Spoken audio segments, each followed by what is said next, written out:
Gracias, Laura. Entonces, bienvenidas, bienvenidos pues a esta última sesión de nuestro seminario Diálogos con la Antigüedad. En este momento vamos a compartir con el público que nos ve y nos escucha por Facebook Live. Bienvenidas y bienvenidos a todos. Decirles entonces que estamos muy abiertas a sus preguntas también en Facebook, que las pueden hacer a través del chat de Facebook y también a las preguntas internas.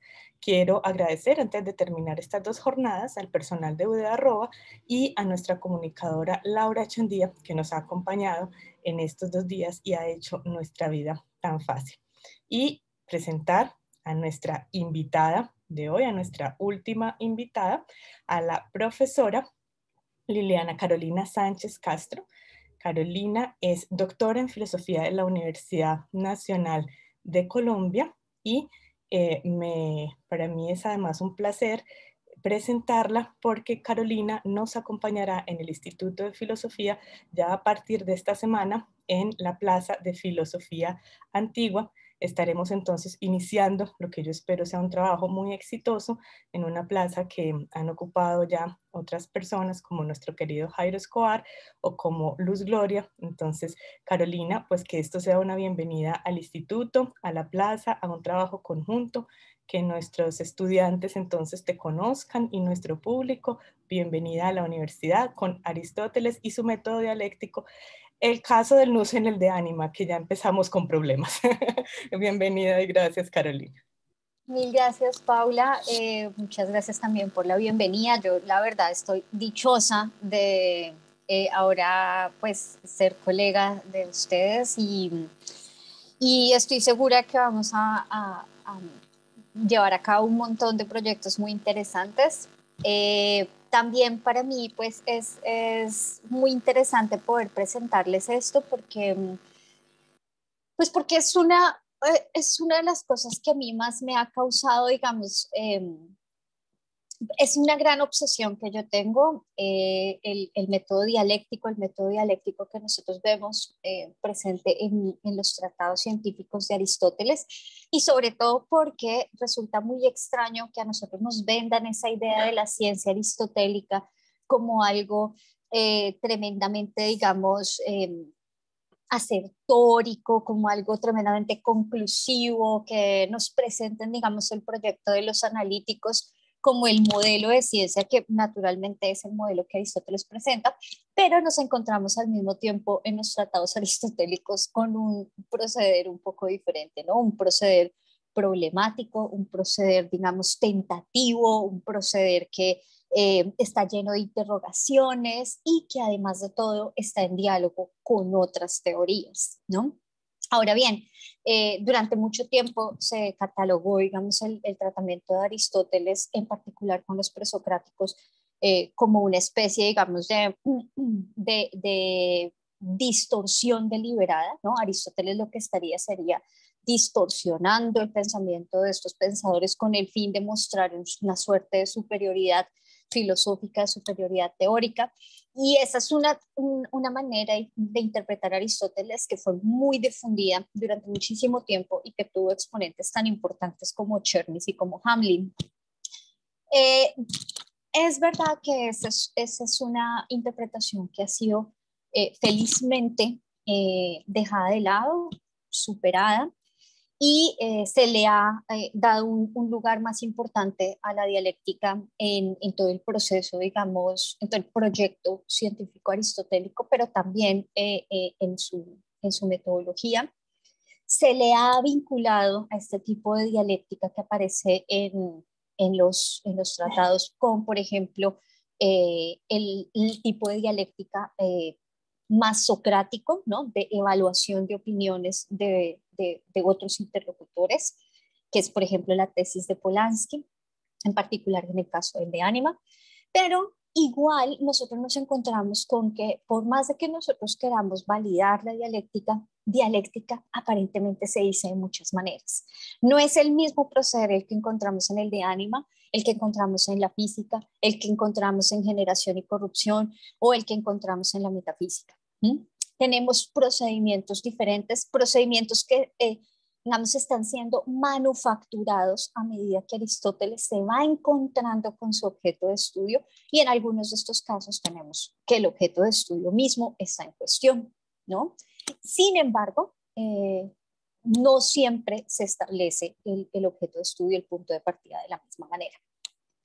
El día de hoy yo solamente me voy a concentrar en un caso, y la razón por la cual voy a hacer eso es porque, si bien es cierto que nosotros podemos validar en cierta forma la importancia de la dialéctica en la obra aristotélica, hay que explicar cómo funciona la dialéctica, hay que explicar qué tipo de dispositivo es ella y cómo funciona realmente. Y por eso yo quisiera mostrar hoy cómo es que funciona lo que yo voy a llamar de aquí en adelante, ese dispositivo hermenéutico, que es la dialéctica aristotélica, para, digamos, ir produciendo un cierto tipo de resultados que van a ser sometidos a prueba y utilizados conforme vayan superando una cierta cantidad de pruebas que Aristóteles les pone.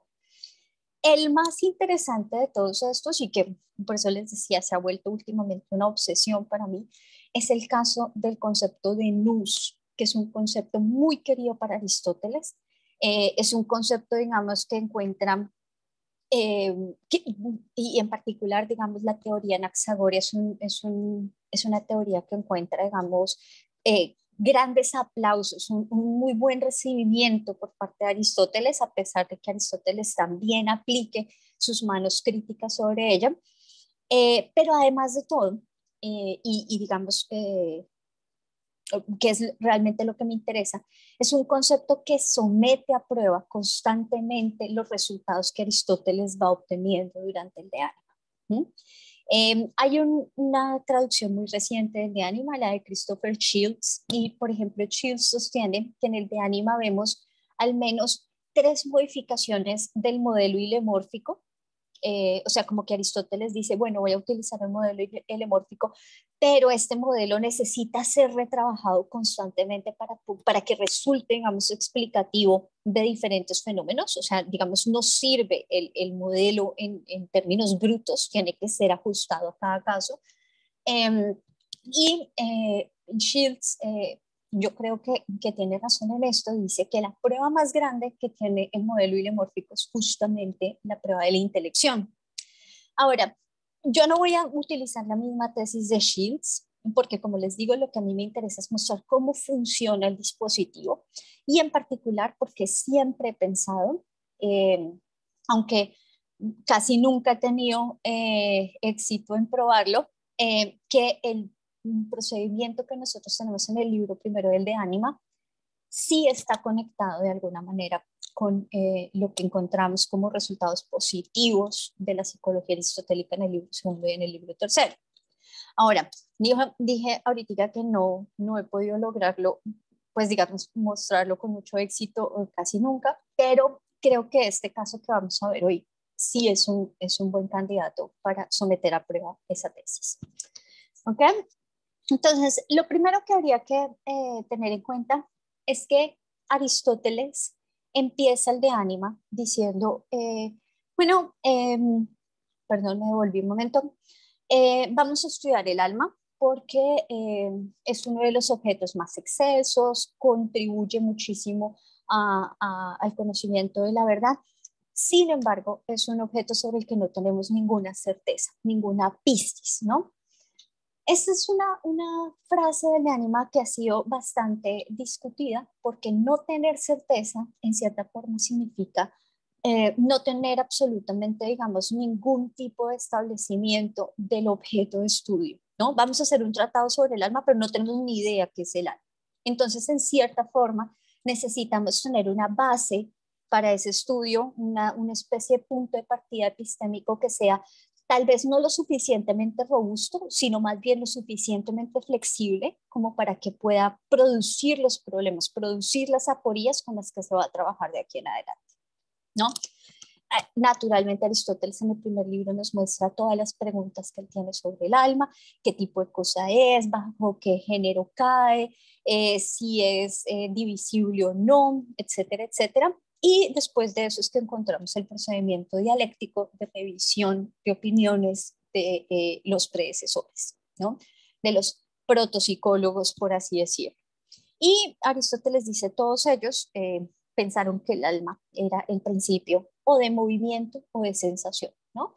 Movimiento porque pues nosotros intuitivamente distinguimos las cosas que están vivas de las cosas que están muertas en función de si se mueven, ¿no? O sea, vemos ahí, digamos, algo que puede parecer un animal y entonces con un palito lo movemos a ver si hay algún tipo de respuesta, algún tipo de movimiento. Y también digamos, en sentido amplio de cognición, es decir, si esa cosa es capaz de tener algún tipo de relación con el entorno que lo rodea, ¿no? Eh, perdón. Entonces, Aristóteles utiliza esos dos criterios clasificatorios que son demasiado básicos para poner una serie de teorías. Y dentro de esas encontramos a la teoría de Anaxágoras. Voy a leer muy rápidamente este texto. Dice así, ¿no? Así también Anaxágoras dice que el alma es la que mueve, como quien quiera que haya dicho que el intelecto puso en movimiento al universo. Pero no lo dice totalmente igual a Demócrito, pues este dice que alma e intelecto son lo mismo sin más, pues la verdad es lo que aparece, por lo que Homero habría cantado bien que Héctor yacía con el intelecto enajenado. No hace entonces del intelecto una potencia relativa a la verdad, sino que dice que alma e intelecto son lo mismo. Anaxágoras, por su parte, lo explica menos claramente, pues muchas veces dice que el intelecto es la causa de la belleza y el orden, pero otras veces dice que el intelecto es lo mismo que el alma, que se halla presente en todos los seres vivos, grandes y pequeños, nobles y corrientes. Sin embargo, no parece que el intelecto, tomado como prudencia, se dé en todos los animales de la misma manera, ni siquiera en todos los hombres.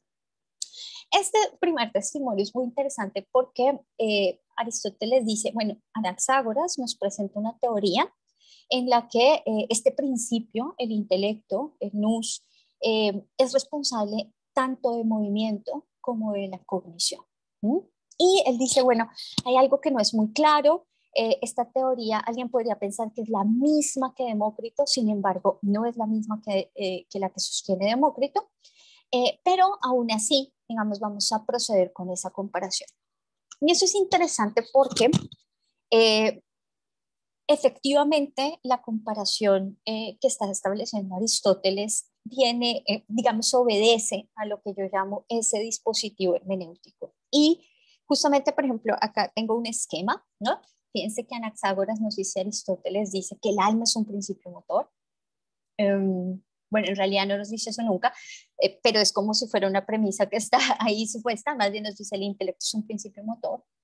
Luego el intelecto y el alma deberían ser algo similar.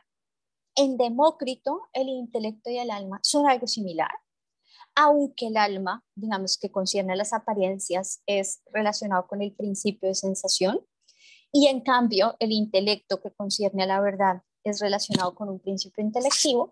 En realidad, para Demócrito, dice Aristóteles, verdad y apariencia son lo mismo, luego alma e intelecto son lo mismo.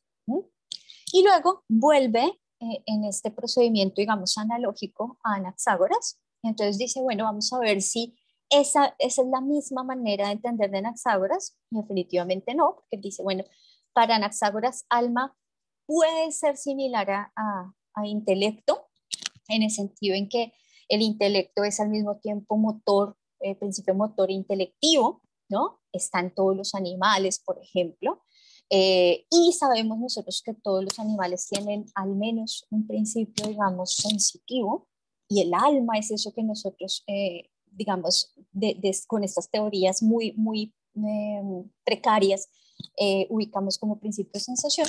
Luego, si lo entendemos de esta manera, efectivamente el alma es lo mismo que intelecto, ¿no? Pero Aristóteles nos está presentando este razonamiento, digamos, como paralelo o, digamos, analógico, para mostrarnos que si bien hay una equivalencia que hacían los antiguos entre lo que él después va a distinguir como de manera tajante, si bien esa equivalencia existe en los antiguos, no es exactamente la misma en todos ellos.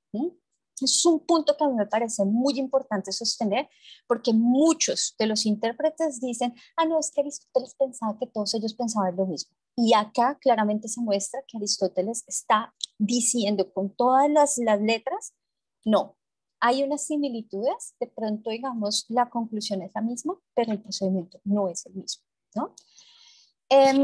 Este dispositivo, entonces, o digamos esta primera comparación, le da a Aristóteles algo con lo que él va a trabajar durante mucho tiempo, y es una especie, digamos, de tratamiento, no en términos de identidad, pero sí en términos de algún tipo de similitud entre lo que es la sensación y lo que es el intelecto. Y Aristóteles va a utilizar esa similitud, al menos digamos en términos funcionales hasta cierto punto.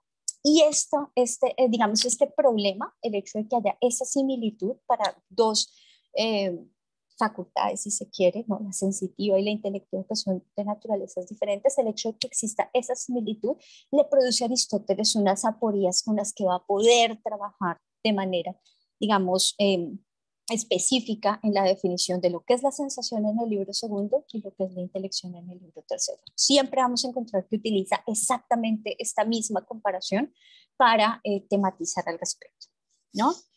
Bueno, este dispositivo hermenéutico que nosotros acabamos de ver, además de todo, nos presenta una cosa muy, muy interesante, y es que, bueno, digamos, si volvemos al testimonio, Aristóteles nos dice claramente que el testimonio anaxagorio es un testimonio que no es claro, ¿no? Entonces, tal vez por eso es que tenemos que utilizar a Demócrito para aclarar un poco Anaxágoras, pero atención, eso no quiere decir que Aristóteles esté distorsionando a Anaxágoras a la luz de Demócrito, sino que sencillamente está tratando de aclarar algunas cosas que para él, digamos, están un poco obscuras.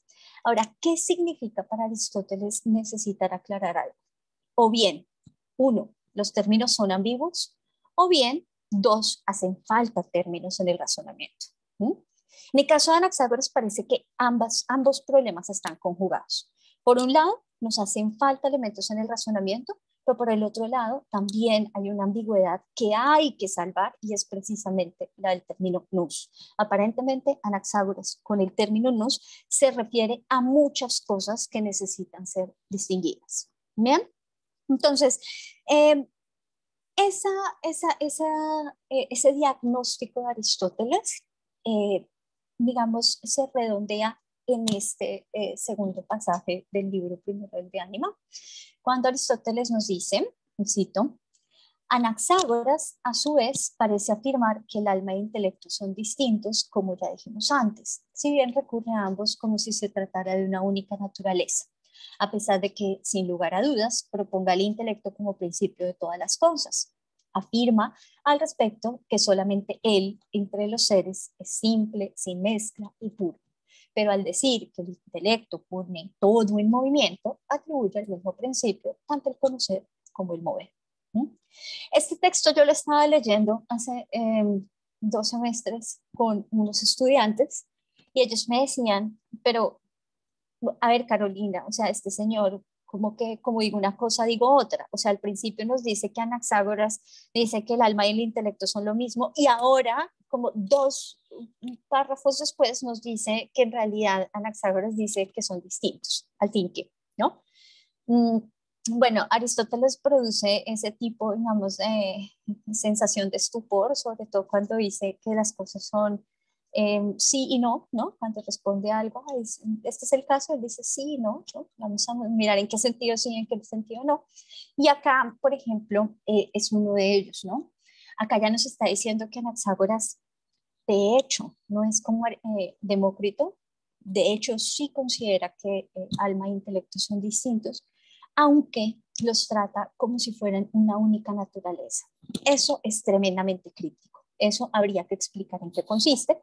Y de hecho, al final de este texto, nosotros nos damos cuenta que al intelecto se le atribuyen unas características muy importantes, ser simple, sin mezcla y puro, ¿no? Pero también esas características en cierta forma entran o chocan o, digamos, dificultan comprender en qué sentido el intelecto puede ser un principio de movimiento o de cognición, ¿no? Es ahí donde faltan elementos en la teoría anaxagórica. Uno no puede decir al mismo tiempo que el intelecto es simple, sin mezcla y puro, y que al mismo tiempo es el responsable o digamos el principio de las facultades de conocimiento y de la capacidad de movimiento. Entonces, acá es donde Aristóteles nos está mostrando realmente en qué consiste la dificultad con Anaxágoras. Bien, eh, y esto digamos, se ornamenta de una manera muy interesante porque Aristóteles tiene en el capítulo primero una cosa que, perdón, en el capítulo segundo del libro primero, una especie de listado, una especie de catálogo, que yo en algunos casos he llamado el catálogo de kinetistas, en donde él lista todas las opiniones de todos aquellos que sostuvieron que el alma era principio de movimiento, ¿no? Los pone así, todos completicos. Y en algún punto él dice, bueno, lo que tienen estos en común en realidad no es solamente que hagan del alma un principio de movimiento, sino que identifican al alma con el primer principio también. ¿Sí? Y entre esos están Anaxágoras, ¿no? Cuyo principio primero, nous, es también el principio de movimiento. Ahora, Aristóteles parece pensar o parece decírnoslo de alguna manera, llegar a esa conclusión es una conclusión ingenua, o sea, hacer del alma compuesta de las mismas cosas que el primer principio digamos, es interesante, pero es ingenuo, le falta refinamiento a ese tipo de inferencia.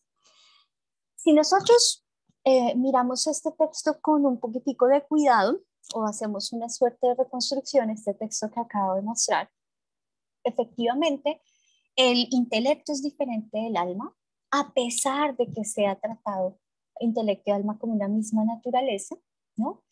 Ya se nos dijo que el nous en ciertos sentidos, o que el intelecto es para Anaxágoras un principio, ¿no? Y ya se nos ha dicho con otros pensadores que el alma está hecha del mismo principio, pero Anaxágoras no quiere hacer el intelecto y el alma la misma cosa.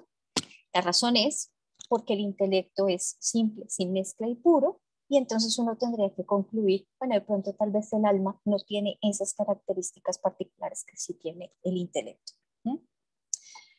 Esto aquí, o digamos, esta conclusión que yo estoy poniendo aquí como sacada de este pasaje es justamente lo que yo quiero defender, que es como el resultado positivo de este tratamiento dialéctico en torno al concepto de nous, ¿no? Y es que se hace la distinción entre, o Aristóteles, por ejemplo, va a hacer la distinción entre la facultad sensitiva y la facultad intelectiva, en particular atendiendo a este tipo de características, a la simpleza, a la capacidad de mezcla y a la pureza.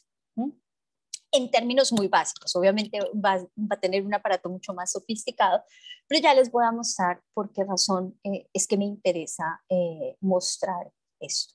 Bien. Ahora, este texto y esta reconstrucción muestra efectivamente lo que les digo, dos elementos que a Aristóteles le interesan poderosísimamente y que va a recuperar del testimonio anaxagorio y que además de todo los va a incorporar en cierta forma como propios, y es efectivamente las características particulares del nous, ¿no? Ahora,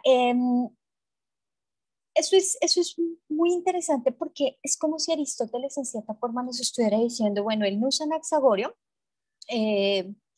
digamos, tiene todos esos elementos que sí pueden funcionar como primer principio, un primer principio responsable, por ejemplo, del orden y la belleza del mundo, pero también pueden ser identificados con el alma, que es un primer principio ya no de todo el mundo, sino solamente de los seres vivos, ¿no? Que son responsables, es responsable de la belleza y del orden, pero en los seres vivos.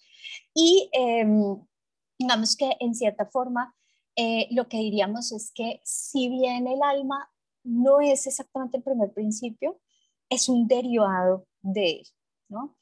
Acá, yo estoy segura que todo el mundo me va a acusar acá, neoplatónica, eso le pasa por estar leyendo tanto a Filópono y Simplicio, pero efectivamente, sí, a ellos les llamó la atención en particular esto, ¿no? A que Aristóteles en cierta forma estuviera acá en esta exploración tentativa dialéctica de los conceptos, estableciendo como una especie de gradación entre lo que es el principio de todas las cosas, el principio, la causa, si se quiere, final del mundo en general, eso que pone a todo el universo en movimiento, y el principio que es solo responsable de los seres vivos.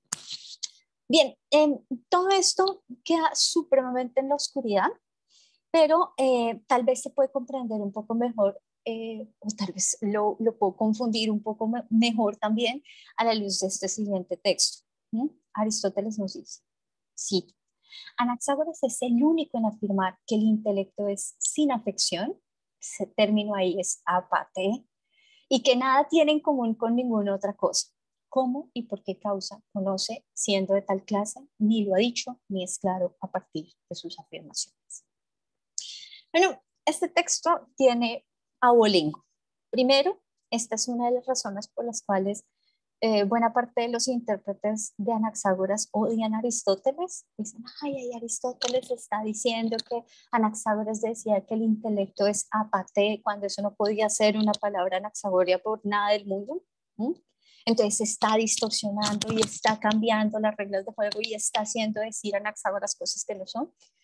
Y sí, efectivamente, esa no es un término anaxagóreo, pero en realidad acá este texto lo que muestra es realmente en qué consiste la queja aristotélica con el concepto de nous como lo recibe Anaxágoras. Y esto es importante porque si bien hacen falta piezas en el rompecabezas, ¿no? El gran problema que tiene Anaxágoras es la ambigüedad del término, ¿no? Ahora bien, todos los antiguos pensadores dijeron que el modelo o proporcionaron un modelo que explicaba el mecanismo de cognición, de sensación, aunque lo hicieran de manera ingenua en términos materiales.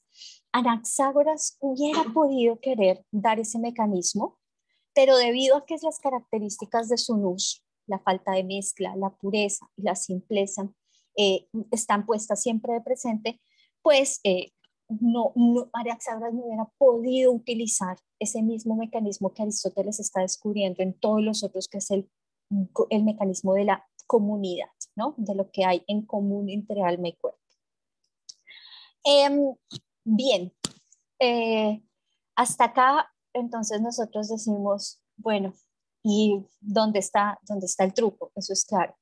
Y uno dice, bueno, el truco es que Aristóteles va a reservar con estos testimonios de Anaxágoras y con esta, digamos, en esta cierta tematización o conceptualización en torno del concepto de nous, va a reservar la aporía más importante, yo creo, pues para tratar la intelección, que es la de la separabilidad, ¿no? Al principio del ánima, cuando nos dice, bueno, necesitamos saber si el alma es algo separable o no del cuerpo, o si alguna de sus facultades. Bueno, hasta aquí, pues solamente vemos a Aristóteles discutiendo Anaxágoras, quejándose de la falta de claridad, quejándose de que le faltan elementos en el rompecabezas, en que los términos son ambiguos. Y felizmente para mi caso, para mi idea, en el caso de Anaxágoras sí podemos encontrar una confirmación de que Aristóteles hace un aprovechamiento positivo de esta teoría que está allende de los pasajes dialécticos. De hecho, probablemente solamente tres pensadores de los que están en el primer libro del De Anima son después reinvitados por Aristóteles a su discusión, que son Empedocles, Demócrito y Anaxágoras. Y Anaxágoras aparece exactamente con esta misma teoría del intelecto en el libro tercero, pero ahí sí no aparece el carácter crítico que Aristóteles le ha dado durante este primer libro. Es decir, es como si algo hubiera pasado entre el libro primero y el libro tercero que le hubiera permitido a Aristóteles apropiarse de la teoría anaxagórea, es decir, utilizarla realmente de manera positiva, y que además de todo le hubiera permitido a partir de ella construir una de las aporías con las que la mayoría de los intérpretes más luchan hoy en día. Voy a tratar de explicar eso rápidamente porque se me está yendo el tiempo. En el libro tercero encontramos el siguiente texto, ¿no? Si pensar es como percibir, consistiría en que algo es afectado por el objeto de pensamiento o en alguna otra cosa de este tipo.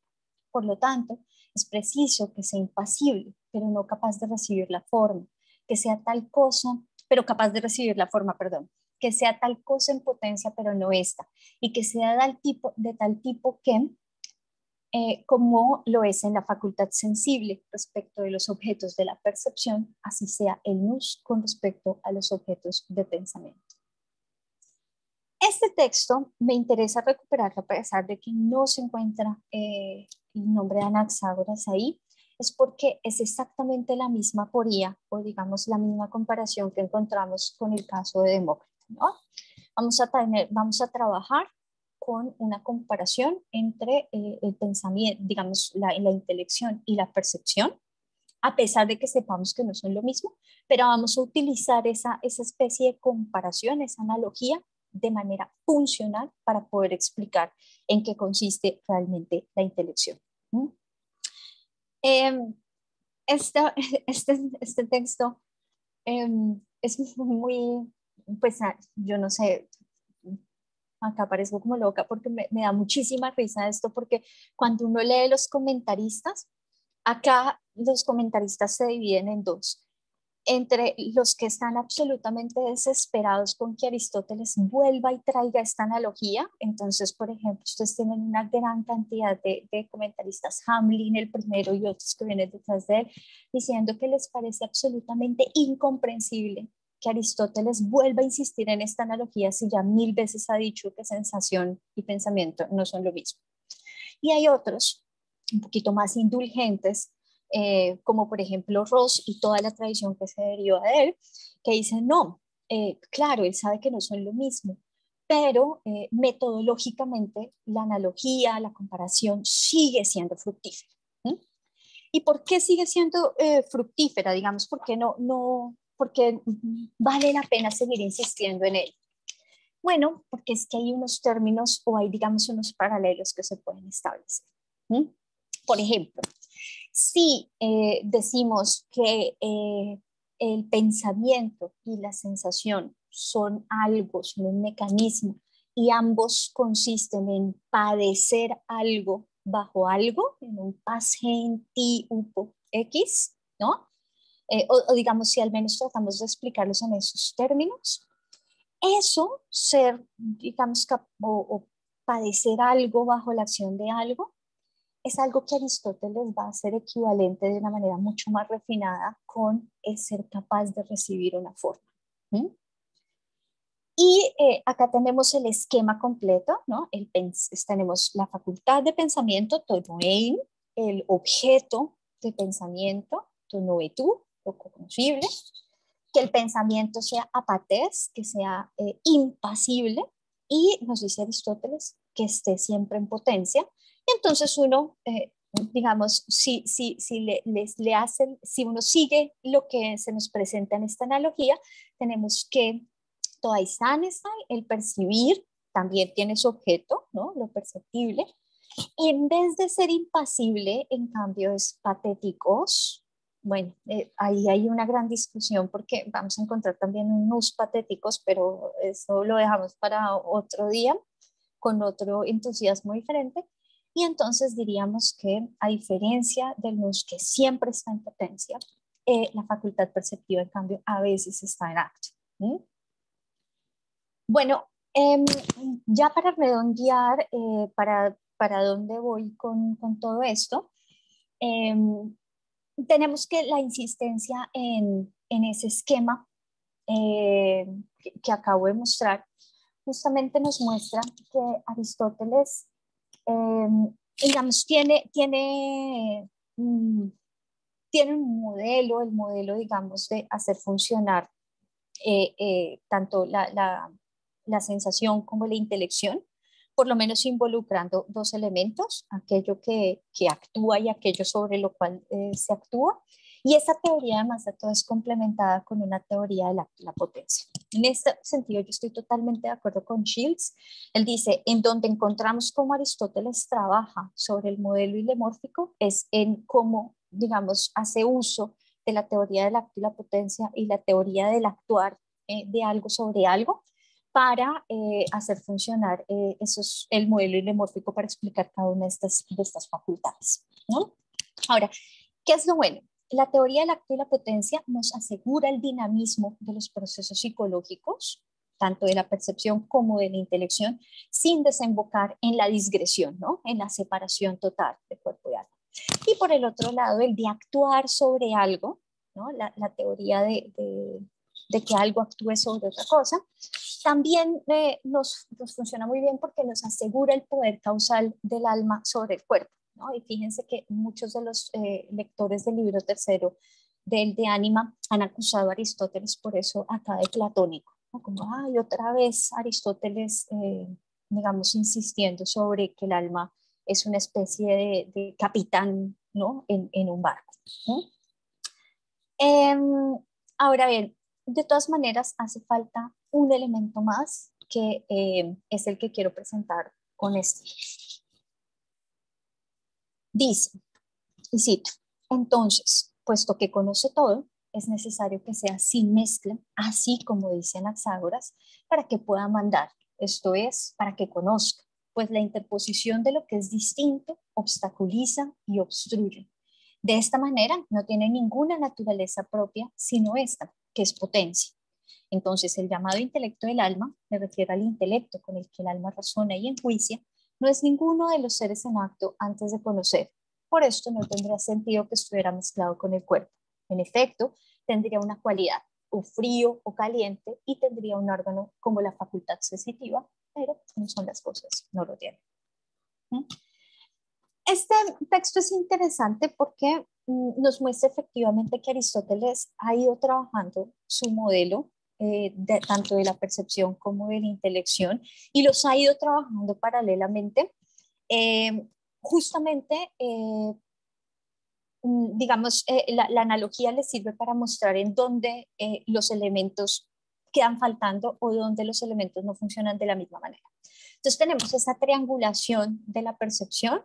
Tenemos que la forma es la facultad perceptiva, la materia sería el órgano en el que reside esa facultad perceptiva y el objeto de percepción, el perceptible, pues sería un objeto externo en el caso de la percepción. En el caso de la intelección, tenemos que la forma es efectivamente de nuevo la capacidad.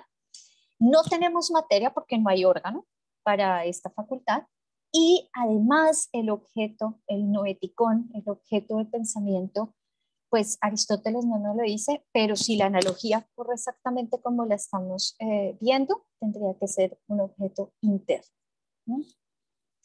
Bueno, acá las cosas sí que se complican muchísimo porque además de todo, el estado en el que están esos capítulos del libro 3, hay gente que sostiene que le falta una parte, hay gente que sostiene que se salta de esta teoría a la del intelecto agente y paciente y demás, o sea que ahí hace falta alguna cosa, pero en todo caso lo que podemos sacar en limpio de esta mención de nuevo a Anaxágoras, de nuevo en esa misma analogía entre percepción e intelección, esa analogía que me parece tan molesta a todos los intérpretes del libro tercero, es que el nous es algo no mezclado, ¿no? Y que esa falta de mezcla es lo que le permite conocer que es equivalente a gobernar, a mandar, a kratein, ¿no? La razón para esta premisa es que la interposición de algo externo o de algo con lo que se mezclara eventualmente obstaculizaría tanto su capacidad cognitiva como su capacidad, digamos, regente. ¿Mm? Ahora, es que se le interponga algo externo, en términos aristotélicos, es equivalente a estar mezclado con algo. Y estar mezclado con algo es equivalente, y aquí es, mejor dicho, destapo mi carta, es equivalente a estar cualificado. Por eso la conclusión de ese pasaje que acabé de mostrar es que es mejor para el nus no estar mezclado, es decir, nunca llegar a ser cualificado. Vuelvo a poner el pasaje de todas maneras, ¿no? Aristóteles nos está diciendo en últimas que esa característica que rescata de Anaxágoras, el no ser mezclado del nus, significa no poder ser cualificado, y por eso es que Aristóteles en el libro primero le llama al nus de Anaxágoras un nus apatés, ¿no? Ese término que tanto le molesta a todos los editores de Anaxágoras. El nus es apatés, no puede ser cualificado, y eso significa no ser mezclado, y en eso, digamos, reside su particularidad. Ahora, ¿qué es lo interesante de esto? Yo sostengo que Aristóteles está encontrando, digamos, o está traduciendo a Anaxágoras en sus propios términos, en los términos, digamos, de no poder ser cualificado. Para esto, digamos, no voy a presentar acá los textos, pero Aristóteles en muchos lugares utiliza el adjetivo patés, sí, patés, como que algo padece algo, en el sentido de que algo recibe una cualificación, ¿no? Y a lo que me refiero o a dónde voy, y por eso quisiera cerrar con este texto, es a que efectivamente, digamos, lo que Aristóteles recupera de Anaxágoras es que el nus tiene que estar en una posición en la que no es, pues digamos, nunca resulta cualificado, nunca recibe, digamos, una pase particular. No es como en el caso de la sensación en la que se nos dice que puede recibir una forma sin la materia. En el caso del nus no tenemos ese tipo de caso. No habría esa mezcla, digamos, temporaria, si se quiere así decirlo. ¿Por qué? Y la razón es porque el objeto no sería externo, no sería algo, digamos, que le imprimiría a la facultad alguna cosa que sea externa a él, que sea, digamos, ajena a él, ¿no? De ahí viene esta idea extrañísima que a toda la tradición neoplatónica le pareció muy interesante, y de hecho también a la tradición islámica, de que el intelecto, cuando piensa, se piensa a sí mismo, y que en eso radica, digamos, la propuesta del libro tercero, en esos libros oscuros, pues de los que no tenemos mayor claridad. Entonces, cierro con este texto y cito: alguien podría plantear la siguiente dificultad: si el intelecto es simple e impasible y no tiene nada en común con nada, como dice Anaxágoras, ¿cómo conocerá si conocer es ser afectado en cierta forma? Pues en la medida en que algo común pertenece a dos cosas, parece que una actúa y la otra es afectada. Además, ¿es el mismo inteligible? Pues o bien el intelecto se dará en unas otras cosas si el mismo es inteligible en virtud de otra cosa y el inteligible es uno en forma, o estará en cierta forma mezclado con aquello que lo hace inteligible, como es el caso de otras cosas. ¿Bien? Sí, efectivamente, y creo que estoy bien de tiempo, ¿sí?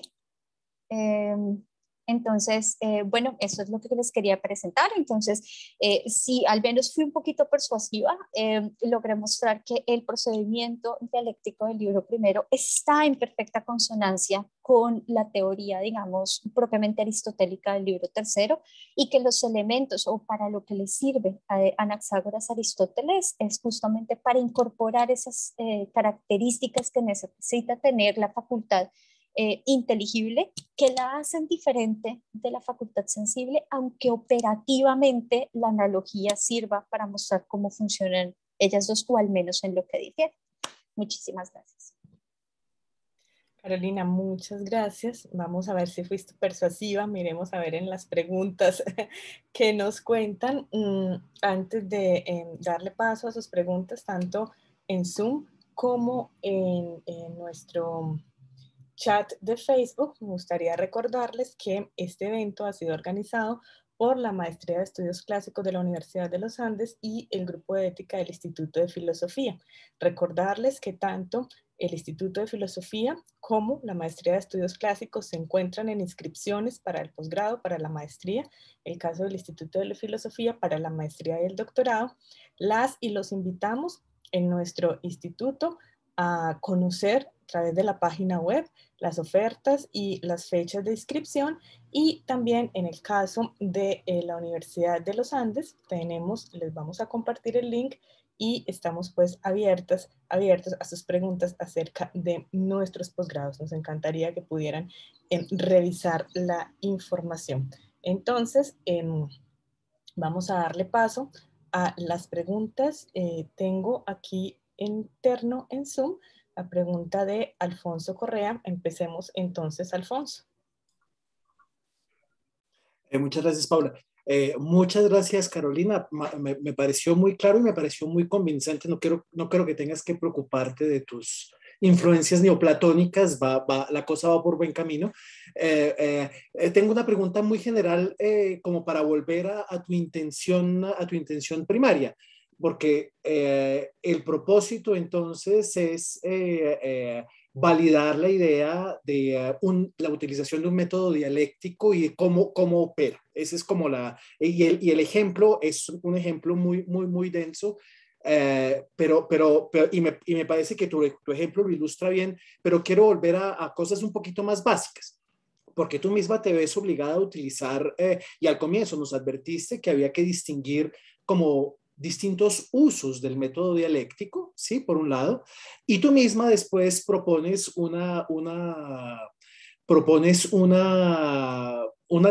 alternativa, sí, un nombre alternativo más bien al método dialéctico, que es el de dispositivo hermenéutico, ¿sí? Entonces quisiera saber, dado que tienes que distinguir distintos usos para el método dialéctico, ¿para qué hablar de un método dialéctico? Ese es lo primero. Y en particular, dado que tienes que hablar de dispositivo hermenéutico, ¿qué de dialéctico tiene el dispositivo? ¿Por qué conservar el dialéctico ahí? ¿Se trata solamente de confrontarlo a lo apodíctico o quieres ir un poquito más allá? Ya. Muchas gracias, Alfonso. Sí, efectivamente, digamos que no tendría sentido hablar de un método dialéctico, sino más bien como de una especie de tendencia o de característica de la ciencia, o por lo menos de un proceder investigativo particular, que es un proceder tentativo, interrogativo, que está funcionando a partir de la construcción eh, constante de problemas, ¿no? Eso me parece muy interesante porque efectivamente acá no tenemos a un modelo, digamos, de investigación totalmente apodíctica, sino más bien tenemos a Aristóteles en mangas de camisa, yendo paso a paso, investigando paso a paso, depurando conceptos, estableciendo diferencias, a veces incluso yendo otra vez para atrás y volviendo a empezar de nuevo. Y en ese sentido yo creo que Polanski tiene toda la razón, que el de Ánima se parece mucho al tipo de dialéctica que uno podría llamar de tipo socrática, ¿no? Vamos a avanzar nuestra investigación por un camino, vamos a ver hasta dónde llegamos, si ese camino no resulta fructífero, nos devolvemos y empezamos por otro lado, pero al menos el haber avanzado un camino ya nos sirve para establecer dimensiones, distinciones, para poder limpiar conceptos, para no caer, digamos, no tropezar con las mismas piedras, ¿sí? Pero efectivamente, y en donde me parece más interesante lo que algunas personas han llamado método dialéctico, es más bien esa dimensión, digamos, heurística o esa dimensión peirástica, ¿no? Es decir, que por la confrontación con otras teorías o la discusión de otras teorías, hay quienes sostienen por el sometimiento a una prueba lógica de otras teorías, es que se encuentran los problemas, es que se encuentra lo que se tiene que resolver. En ese sentido, esa discusión con los otros no es un despliegue, digamos, de superioridad filosófica o de superioridad técnica, sino más bien es la manera de encontrar esos problemas que van a ir abriendo los caminos en la investigación. Entonces, en ese sentido, uno podría decir pues, que sí tiene como un tinte metodológico. Sin embargo, por ejemplo, cuando uno ve esto, que es un texto que se está volviendo mi nueva obsesión, Generación y Corrupción, Aristóteles utiliza como estos procedimientos muy parecidos, pero también de manera muy diferente. Es como si el objeto de investigación fuera lo que le está dando a Aristóteles la manera de ir construyendo su método. Entonces, en ese sentido, si hablamos de dialéctica, dialéctica no es un método, sino más bien es una especie, pues sí, como de proceder lo suficientemente flexible como que para poder amoldarse a cada uno de los objetos que se van a utilizar, ¿sí? Y el sentido, o digamos lo bueno de que sea flexible, es que no obstaculiza la investigación, ¿no? Es decir, es que se mueve con la investigación, con el proceder mismo. Ahora, lo de dispositivo hermenéutico, confieso que me acabo de dar cuenta de una cosa, y es que, o sea, no, mentiras, no me acabo de dar cuenta de una cosa, pero sí me acabo de dar cuenta que omití una cosa, y es que efectivamente yo creo que la dialéctica aristotélica, por ejemplo, en el caso del Nous, en el primer libro del de Ánima, sí es, Aristóteles sí está utilizando, digamos, esa discusión con Anaxágoras, esa discusión espuria con Anaxágoras, como una especie de trabajo para lograr entender lo que está diciendo, ¿no? Como, este Anaxágoras no es muy claro, vamos a ver si interrogándolo, a pesar de que el Señor no esté acá al frente mío, y haciéndolo responder espuriamente, logro comprender lo que está diciendo. En ese sentido, ahí sí es un dispositivo hermenéutico. En el libro tercero, no. En el libro tercero, en realidad, este dispositivo está, digamos, o si está haciéndole claro a alguien algo, es Aristóteles sobre su mismo modelo hilemórfico. ¿En qué sentido no puede ser exactamente el mismo que el de la sensación? ¿No? ¿En dónde estaría fallando? Entonces, en realidad, lo que hace con Anaxágoras Aristóteles en el libro tercero no es interpretarlo, sino más bien apoyarse en él, apoyarse en esas algunas características que tiene el nous, que para Aristóteles van a ser llamadas de otra manera, pero que en últimas el principio es el mismo y le permite producir otra aporía, que es la del estatus del objeto de conocimiento y pues del conocimiento mismo, ¿no? Eso es, pero sí, es verdad que tengo que hacer un poco más claro, tal vez es por todo ese problema en el que yo me metí trabajando en los neoplatónicos, porque los neoplatónicos sí que utilizan la dialéctica como una especie de dispositivo hermenéutico para Aristóteles. Ellos están tratando de entender todo el tiempo qué es lo que Aristóteles está tratando de decir, y sobre todo porque ellos consideran que en este punto Aristóteles parece contradecirse varias veces en el de Ánima. Entonces ellos dicen, no, él no se contradice. Lo que pasa es que hay que entender realmente qué es lo que está tratando de decir, ¿no? Entonces tal vez por eso, o sea, utilicé las palabras sin cuidado por el objetivo más adelante que tengo con esto.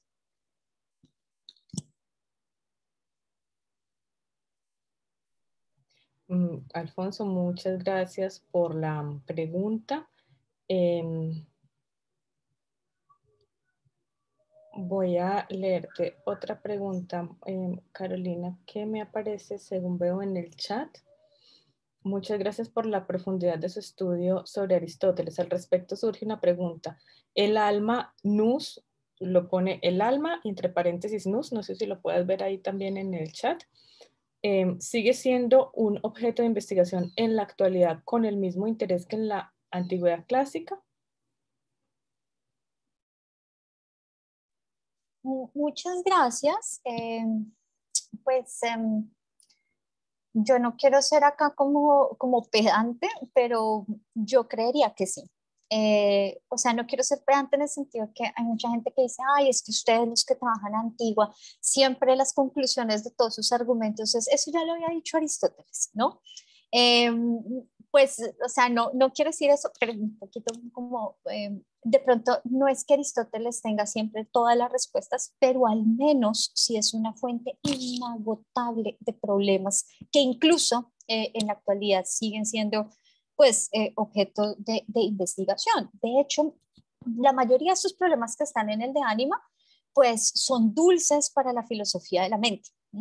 Ahora, que nosotros digamos, que en Aristóteles tengamos que hacer esa distinción entre, digamos, alma e intelecto, y que más bien nosotros diríamos, bueno, no, contemporáneamente, más bien este problema del alma es más bien el problema de la mente, ¿no? Mente y cuerpo, ese tipo de cosas, es otra cosa. Pero si nosotros lo vemos, por ejemplo, en otras tradiciones filosóficas como por ejemplo, las no occidentales, eso también es un objeto de investigación contemporánea, es decir, qué tipo, digamos, de principio es el principio sensitivo, el principio intelectivo, cómo juegan, digamos, esos principios vitales nuestros en nuestra relación con el mundo, etcétera, etcétera. Entonces, yo diría que sí.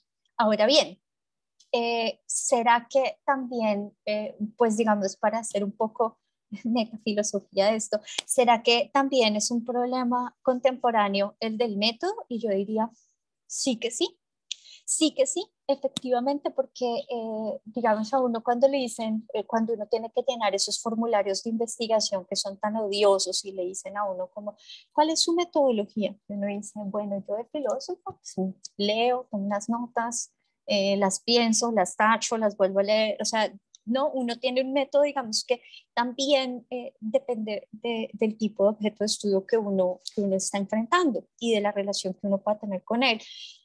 Si uno ya está muy experimentado, si uno está empezando una nueva exploración y demás. Pero también porque, por ejemplo, nosotros los investigadores en ciencias humanas, nosotros estamos constantemente dialogando con alguien, sea para refutarlo, sea para, digamos, utilizar la misma posición, sea para precisarla, etcétera. Entonces, me parece que eso también podría ser algo de rescatar. Bien, tenemos otra pregunta en el chat de Zoom. También la relación de nous, pensamiento, percepción, sensibilidad es trabajada de modo muy interesante en el neoplatonismo. Esto es Plotino. Por ejemplo, Plotino. A grandes rasgos, ¿qué rastro podrías seguir para abrir puentes entre tu lectura de Aristóteles y el neoplatonismo?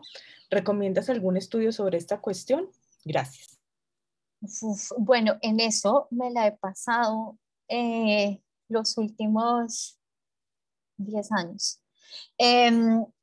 Lo que pasa con los neoplatónicos es que mejor dicho, casi que voy a utilizar una frase que no es mía, es de Jonathan Barnes y está al principio de su capítulo sobre Heráclito. Él dice que Heráclito es como un frasco de miel y que cada abeja llega a ese frasco de miel tratando de buscar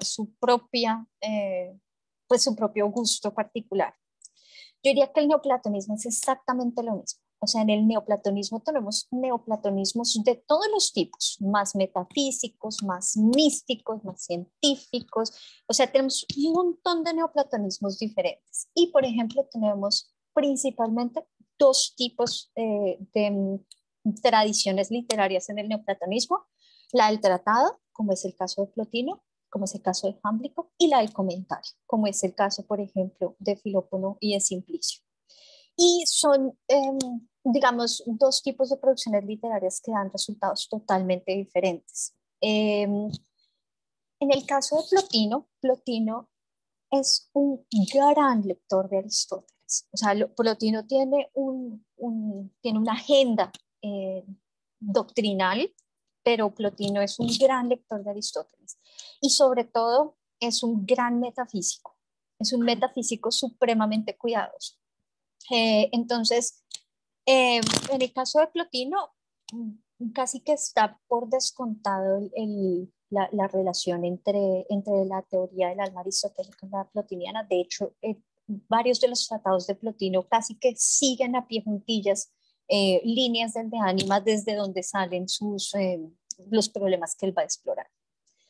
De pronto, Jámblico puede hacer algo similar, aunque buena parte de los neoplatónicos dicen que en realidad Jámblico es el que sabe realmente de lo que es el alma y que uno tiene que leer Aristóteles es a la luz de lo que enseña Jámblico, lo mismo que a la luz de lo que enseña Amonio, que es lo que nosotros, por ejemplo, encontramos en el caso de Filópono.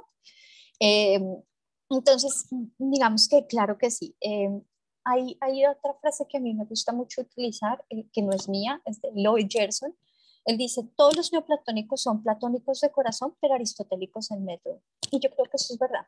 Yo creo que aunque ellos nunca estarían de acuerdo por ejemplo, digamos, en tener una especie de teoría de Aristóteles del alma como la aristotélica, en donde la inmortalidad del alma no es algo que se defienda o que se dé por sentado. Obviamente para ellos sería escandaloso, pero el procedimiento aristotélico sí les interesa. Entonces, yo creería que eso sí, claro que sí. Ahora, el problema con los neoplatónicos es que escriben tanto que para un argumentico de Aristóteles que tenemos en un capítulo de 1 página y media en el de Ánima, en el caso de los neoplatónicos tenemos que leer cantidades y nos toca, más de todo, traducirlas porque no está traducido. Entonces, o sea, eso es un trabajo como de, mejor dicho, es verdadero ejercicio, pero sí, naturalmente sí. Gracias, Carolina. Antes de seguir, me gustaría recordarles que esta transmisión y este seminario ha sido posible gracias a UDA y gracias a nuestra comunicadora Laura Chandía, que nos ha acompañado en todo este trabajo. Así que agradecer de nuevo esta gran ayuda.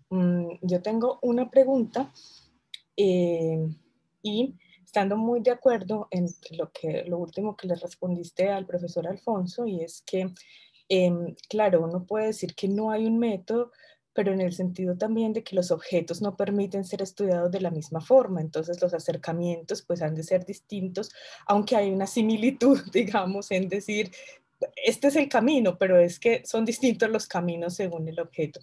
Y has hecho voy a intentar sacarte un poco de esa filigrana maravillosa con la que has llegado a este punto de Anaxágoras para preguntarte si, como es tan complejo el concepto de nous, casi dudamos de la unidad del concepto de nous en los distintos tratados aristotélicos, ¿verdad? Preguntarte dos cosas. La primera es este intelecto, lo que llamamos intelecto activo, este intelecto que está en algún lugar del mundo, ¿qué de anaxagóreo, según tu opinión, tiene, o si ya es para ti una construcción aristotélica? Y si puedes ver, si te ha parecido que hay un rastro de Anaxágoras en esos otros tratados sobre el intelecto, o para ti, digamos, esta es la prueba clara donde está más Anaxágoras. Bueno, esa es una excelente pregunta porque también hay la metafísica. Y justamente lo bueno de que aparezca también en la metafísica es que en la metafísica no estamos hablando de ningún tipo de intelecto humano, sino más bien de ese intelecto grande, ¿no? De ese que es Dios y demás. Entonces, eso ha dado origen en una cierta tradición de estudios aristotélicos, los neoplatónicos naturalmente, pero sobre todo la tradición islámica, para mostrar o para sostener, que es lo que ellos sostienen, que en el de ánima en realidad tenemos, o sea que Aristóteles está hablando de muchos intelectos diferentes, ¿no? Pues no muchos, al menos 4. Hay unos que dicen que son 2, hay otros que dicen que son 3, otros que dicen que son 4.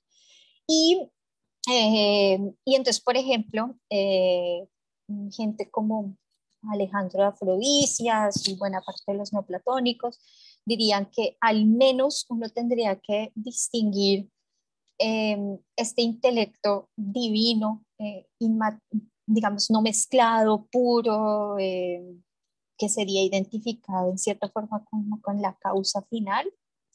Tenemos que distinguirlo de intelectos que ya son como más facultades humanas, como el intelecto material, por ejemplo, diría Alejandro Afrodisio, el intelecto agente-paciente, etcétera, etcétera. Entonces, en cierta forma, como que esa tradición sí dice, este intelecto es diferente. O sea, Aristóteles está obligado a hablar de él acá en el de Ánima, porque tiene que mostrar que este no es el intelecto humano, ¿no? Que este es el intelecto más bien del que derivan todos esos. Ahora, yo confieso que Y este es como este último texto que justamente estoy mostrando, es el texto en el que aparece el famoso dilema que dice Aristóteles: tenemos que investigar cómo conoce el intelecto, ¿no? Por un lado, y si el intelecto es el objeto de sí mismo. Y después de ese capítulo, que es el 3.4, caemos en el pantano de 3.5 y 3.6 y nadie sabe muy bien qué está pasando en esos dos capítulos. Pero digamos que acá, por ejemplo, buena parte de los intérpretes pelean. Y buena parte de los intérpretes, yo creo que solamente Driscoll y Redding van a decir, y bueno, tal vez de pronto otros más, pero Driscoll y Redding van a decir completamente que este pasaje es central para mostrar que Aristóteles, cuando está haciendo el de ánima, cuando está trabajando el de ánima, eh, está, está trabajando al mismo tiempo con el proyecto de la metafísica al lado. Es decir, que el de ánima, a pesar de ser un tratado que uno podría llamar de psicología, es en realidad un tratado metafísico. Eh,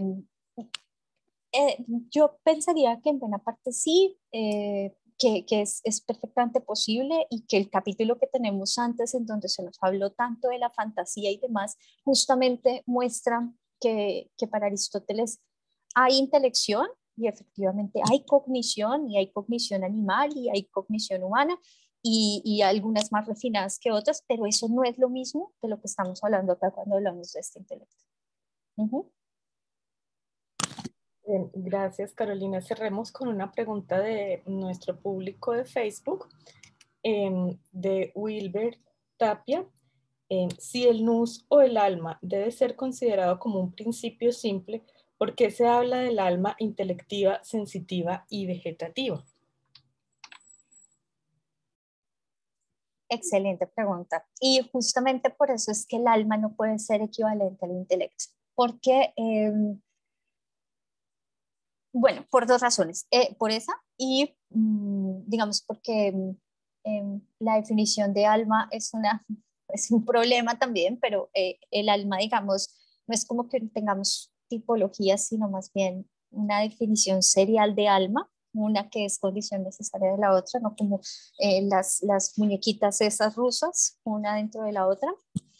Eh, pero por el otro lado, porque el solo hecho de que cuando hablamos de alma necesariamente hablemos de facultades, y que las facultades puedan estar en potencia en acto, no hablamos de que sean simples. O sea, el solo hecho de que puedan estar en potencia en acto ya les resta la característica de simplicidad, que en cambio el nous sí va a tener. Y fíjense que por eso es que Aristóteles ahí, digamos, es críptico, oscuro y todo lo que quiera, pero es consistente. El nous es simple porque el nous no pasa de potencia a acto. Es siempre potencial y es siempre todos los objetos de conocimiento potencialmente. O sea, él no se vuelve nunca ninguno de ellos, porque si no, no podría conocer los otros, etc.